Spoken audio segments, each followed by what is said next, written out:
जैसे ही निशा के पति गौतम का अंतिम संस्कार करके सब लोग घर वापस आए, वैसे ही उसके ससुर रामबाबू जी ने निशा के मायके वालों से कहा, भाई हमारे यहाँ तो रहने की इतनी व्यवस्था नहीं है, इसलिए आप लोग अपने अपने घर चली जाइए। इतना सुनते ही निशा की शादी को 11 साल ही हुए थे कि अचानक ही एक दिन गौतम का रोड एक्सीडेंट में मौत हो जाता है। निशा का बेटा 5 साल का और बेटी 10 साल की थी।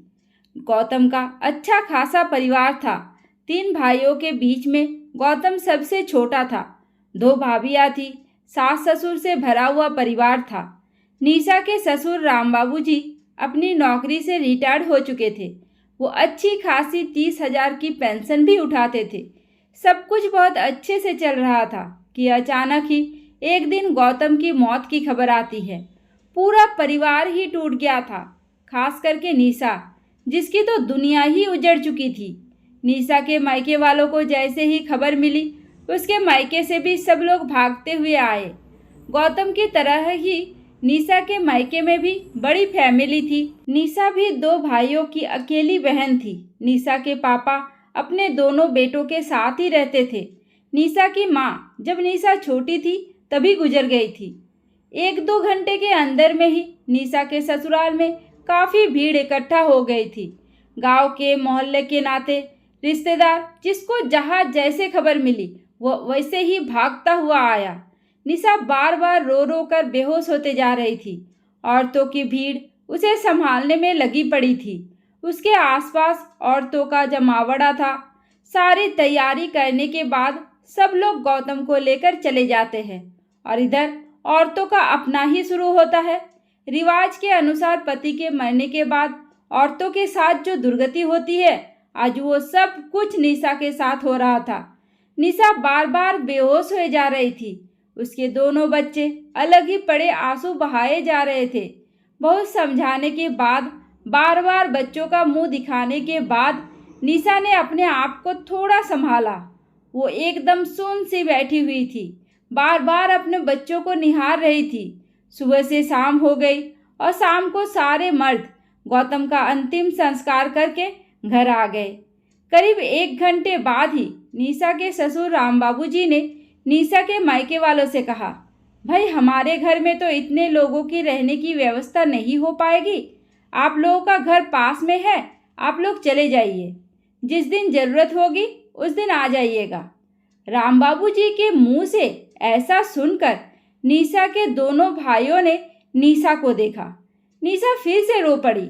उसे अपने ससुर से तो ऐसी उम्मीद बिल्कुल भी नहीं थी कि ऐसे माहौल में भी वो व्यवस्था देख रहे हैं, मेरे घर वालों को भगा रहे हैं।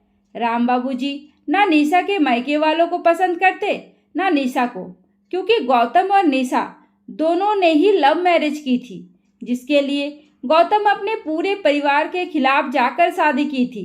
बस मजबूरी में रामबाबू और उसका पूरा परिवार बेटे को खोने के डर से निशा को बर्दाश्त कर रहे थे। लेकिन जब बेटा ही नहीं रहा तो फिर निशा पर रहम करने की ज़रूरत ही क्या थी उन्हें।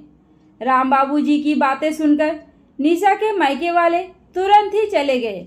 बेचारी निशा अकेली ही रह गई अपने गौतम के यादों के सहारे। लेकिन 13वें के दिन जैसे ही ब्राह्मण भोज हो गया, सारा कुछ खत्म हो गया, उसके बाद रामबाबू ने निशा के मायके वालों से कहा, भाई जब हमारा बेटा ही नहीं रहा तो आपकी बेटी भी अब यहाँ पर उसका क्या काम। बेहतर होगा कि आप लोग निशा को अपने साथ ही लेकर चले जाओ, क्योंकि इसके खर्च उठाने के लिए कोई भी तैयार नहीं है। मैं अपनी पेंशन के सहारे इसे अकेले पाल नहीं सकता, क्योंकि मेरी तो खुद की भी दवाइयों के खर्चे होते हैं। रामबाबू जी के मुंह से ऐसी बातें सुन निशा की आंखों से झरने की तरह आंसू निकल रहे थे। उसे बिल्कुल भी उम्मीद नहीं थी कि गौतम के जाने के बाद उसका पूरा परिवार उसे इस तरह से पेश आएगा। गौतम के दोनों भाइयों ने भी अपने हाथ खड़े कर दिए। कोई भी निशा की जिम्मेदारी लेने के लिए तैयार नहीं था। रामबाबू जी की बातें सुन निशा के दोनों भाइयों ने एक दूसरे को देखा और रामबाबू जी से कहा, हम अपनी बहन का खर्चा भी उठा सकते हैं और उसे एक अच्छी जिंदगी भी दे सकते हैं। हमें हमारी बहन के लिए किसी और के सहारे की ज़रूरत नहीं है। हम खुद अपनी बहन के लिए काफ़ी है। उन्होंने निशा को अपने साथ चलने के लिए कहा। भाइयों की बातें सुनने के बाद निशा ने जब अपने भाइयों की ओर देखा तो उनके चेहरे पर पति की बातें सुनकर निशा के लिए ना कोई हमदर्दी थी, ना खुशी थी, ना प्यार था। दोनों ही अपने पतियों को देखे जा रही थी। भाभीियों का चेहरा देखकर निशा समझ गई कि भैया के फैसले से दोनों ही खुश नहीं है। इस समय निशा के पास पति की मौत का गम मनाने का टाइम बिल्कुल भी नहीं था। इस समय उसे अपने बच्चों के लिए, खुद के लिए कुछ सोचना था, कुछ करना था। ससुराल वालों की बेरुखी और भाभीियों का रूप देखकर बुरी तरह से टूट गई थी निशा। इधर भाभीियों में और रामबाबू जी में बहस हो रही थी। उधर निशा अपने आप से लड़ रही थी और आखिरकार उसने एक फैसला लिया और कहा, भैया मुझे किसी के सहारे की ज़रूरत नहीं है। मैं खुद अपना और अपने बच्चों का सहारा बनूंगी। बस मुझे आप लोगों के आशीर्वाद की ज़रूरत है। वो तो ठीक है छोटी, तू जो चाहे वो कर। फिलहाल तो तुम अभी हमारे साथ घर चलो, निशा के भाई ने कहा। तो निशा ने कहा, नहीं भैया, ना मैं मायके में रहूंगी, ना मैं ससुराल में रहूंगी और ना ही मैं किसी के सहारे रहूंगी। जब मेरा सहारा ही भगवान ने छीन लिया तो फिर मैं दूसरा सहारा क्यों ढूंढूं? आप लोगों ने मुझे इस लायक तो बनाया है ना कि मैं खुद ही अपने और अपने बच्चों का भविष्य बना सकती हूँ। बस आप मेरा एक छोटा सा काम कर दीजिए। इसी इलाके में किसी एरिया में आप मेरे लिए एक छोटा सा किराए का घर ढूंढ दीजिए ताकि मैं कल के कल ही यहाँ से चली जाऊँ। निशा किसी का सहारा लेना नहीं चाहती थी। उसे पता था कि अगर वो थोड़ा सा भी टूट गई तो उसके भाई उसे जबरदस्ती लेकर चले जाएंगे। लेकिन भाभीियों का रूप देखकर वो आने वाले कल के माहौल के बारे में समझ गई थी।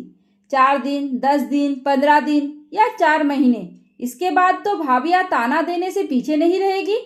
इसलिए एक मुसीबत से निकलकर दूसरे मुसीबत में जाने से तो अच्छा है कि वो एक ही बार सही रास्ता चुन ले और अपने पैरों पर खड़ा होकर इस लायक बन जाए कि वो अपना और अपने बच्चों का पेट पाल सके। वो ससुराल के लोगों को दिखाना चाहती थी कि कैसे उसे किसी के भी सहारे की ज़रूरत नहीं है। ना ही पति के जाने के बाद वो इतना टूट गई है कि अपने बच्चों का पालन नहीं कर सकती। उसने अपना कुछ जमा पूंजी बचा रखा था और उसके पास कुछ गहने भी थे। सारा कुछ लेकर निशा अगले ही दिन वही पास में ही ससुराल से कुछ ही दूरी पर एक किराए के घर में रहने लगी और फिर ट्यूशन की कोर्सेस शुरू कर देती है। सुबह बच्चों को स्कूल भेजने के बाद पूरे घर का काम निपटाने के बाद शाम 4 बजे से रात के 9 बजे तक वो लगातार ट्यूशन कराती थी, जिससे उसकी अच्छी खासी इनकम हो जाती। धीरे धीरे जब निशा के बच्चे बड़े होने लगे तो निशा ने स्कूल में पढ़ाना शुरू कर दिया और आज उसकी हालत ऐसी थी कि वो अपने साथ साथ किसी और का भी सहारा बन सकती थी। इतना दुख, इतना तकलीफ देखने के बाद एक बात तो निशा के समझ में आ गई थी कि किसी ने सही कहा था, बाप बड़ा ना भैया, सबसे बड़ा रुपया। कीमत रिश्तों की है ना परिवार की है, कीमत तो बस पैसों की है। जिसके पास पैसा है उसके पास हर रिश्ता है, जिसके पास पैसा नहीं वो अकेला है, बिल्कुल ही अकेला।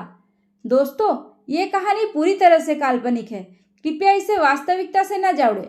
ये कहानी आप लोगों को कैसी लगी मुझे कमेंट करके ज़रूर बताइए और ऐसी कहानी और सुनने के लिए स्क्रीन पर दिए गए वीडियो को टच करें। उम्मीद करती हूँ आपको हमारी कहानी पसंद आई होगी।